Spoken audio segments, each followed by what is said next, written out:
I want to talk a little bit now about bringing a drug molecule to market. It's a very long process, right? The FDA back in 1992 adopted the accelerated drug approval regulation process to aid this process. One way to do this was by the introduction of surrogate endpoints. I like that. That could hasten clinical trial progression. Now, the norm in oncology has been the use of biomarkers of survival, or the endpoint of overall survival, OS. And several progression-based endpoints are now being used, such as progression-free survival, that's PFS, time to treatment failure, TTF, I think I got that right, and time to progression. Do each of these markers have a specific objective based on the type of cancer or treatment regimen? Well, you know, I'm one of the people who has a chance to debate this once drugs have been approved, and thankfully we have a wonderful clinical policy group that we believe is a national role model for how clinical policy should be done. So I actually am not the person in there doing the mud wrestling on these types of endpoints. My colleague, Dr. Kolodje, has often told me that he doesn't want to hear about anything besides overall survival, because those other endpoints are very confusing, often conflicting, and may not move you to what the ultimate truth is. So I got to leave this one to Richard, because that's a tough one, because I'm not seeing Richard, patients. it doesn't sound like he's your BFF. Well, I think, you know, back to the heterogeneous argument, you're right. I mean, every therapy probably needs a different endpoint, and I'll explain why.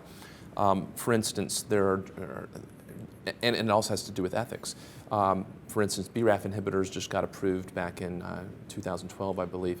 And what they're so great at is taking, 80% of patients and making their tumors smaller and giving them a better quality of life. And they work for 6 months to 8 months, depending on the drug and the combinations.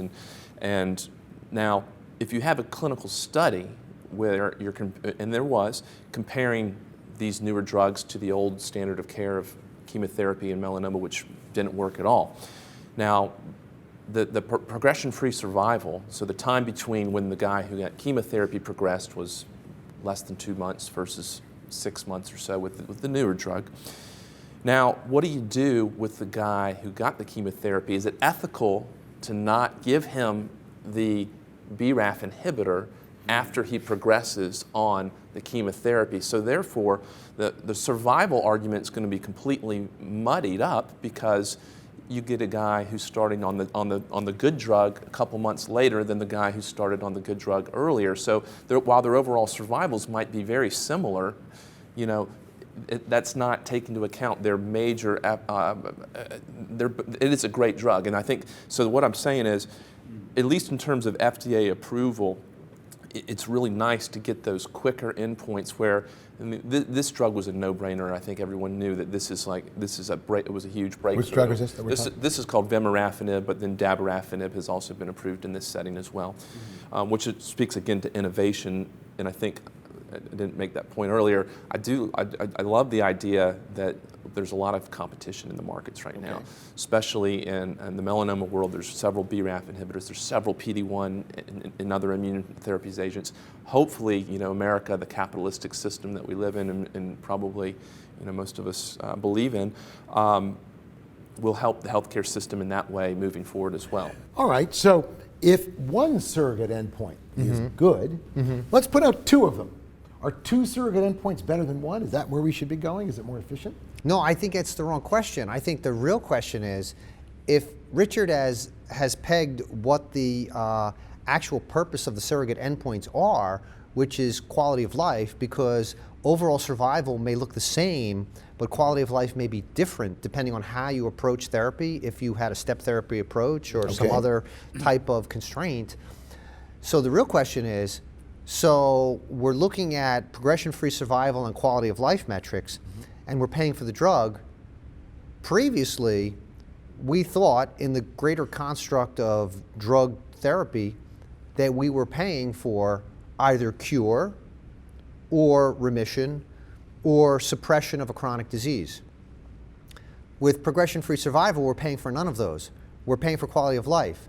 So getting back to value, what's the price? What do we pay? Because if for drug A we pay for cure, and some would argue, for example, that the therapies that were breakthrough in CML would be the poster child for cure or long-term remission, we kind of know what we're paying for there. But for this, we're not sure what we're paying for because we're not paying for cure or long-term remission. But you're not there yet. So this is really about the price. It's not about what the endpoint. Well, just to challenge that, I mean, Yeah. you're saying we're paying for the quality of life, and you are right, but you really are paying for survival. We just can't ethically show survival unless Yeah. you want to have a study that does not allow crossover, and that is really challenging because even if you do have that study, and the original study with vemurafenib did not allow crossover at that time. However, there was a competing trial with the competing company that would allow you to enroll in that, and they did end up getting on a BRAF inhibitor. So what I'm trying to say is I think in a mouse, where you can absolutely control your control arms, you would see overall survival, but it's challenging when patients are able to get drugs in other ways, so there's crossover. Let me reel this back a little bit. And You're not going to say that mouses don't pay copays, are you? no, I am not going to say that. First of all, mice don't pay copays. But I am going to go to Rocky and Bullwinkle and talk about the Wayback Machine. If I sent you just a little bit back to the time when we were doing this leukemia research, we would be having this discussion. You'd be saying the same thing. I don't know. Maybe I'm paying for quality of life. I'm not really paying for cure. Here we are decades later. We are paying for a cure.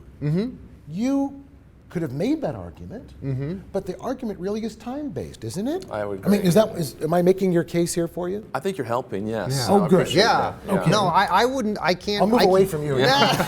I can't fight that because I think the issue is that we don't have enough data accrued to actually figure out what the right thing to do is. Time is evanescence, you're right. Yeah. So we come back to medicine as an art. Yeah. Because in the long run, all of us die.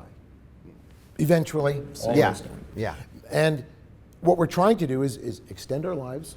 Doctors are trying to help people extend their lives and make the quality of that life as good as possible. Right. So we're going to have to make decisions now for a cohort of patients now, despite the fact we may not know the answer for 10 or 20 years. Yeah. So yes, I hear your argument, but I hear his too. What are you going Yeah. to do about that? Well, I think what we're going to do is we're going to set up more pilots, more demos. We're going to try to beat that cost tidal wave by squeezing waste out. The government's helping with the CMMI pilots. If we can squeeze waste out faster than the rising tide of drug technologies, we might buy the time needed to accrue the data to get ourselves to the next level. You know, because I always am hearing people say to me, you know, with next-gen sequencing and personalized medicine, I'll save you so much money because you won't be treating the person who won't get benefit. And by the way, our costs of tests is going down. I hear that, but I really haven't seen it in practice yet. Well, that's the 10,000-foot view, and I Yeah. will gladly pay you Tuesday for a hamburger today. Exactly, yeah. On the other hand, he's got a patient sitting across the desk from him. Yeah. And he's got to say to this patient, here's a drug, I think it's pretty good. It looks good. We're doing some trials, and there's some crossover. I'd love to give it to you. Go explain it to him.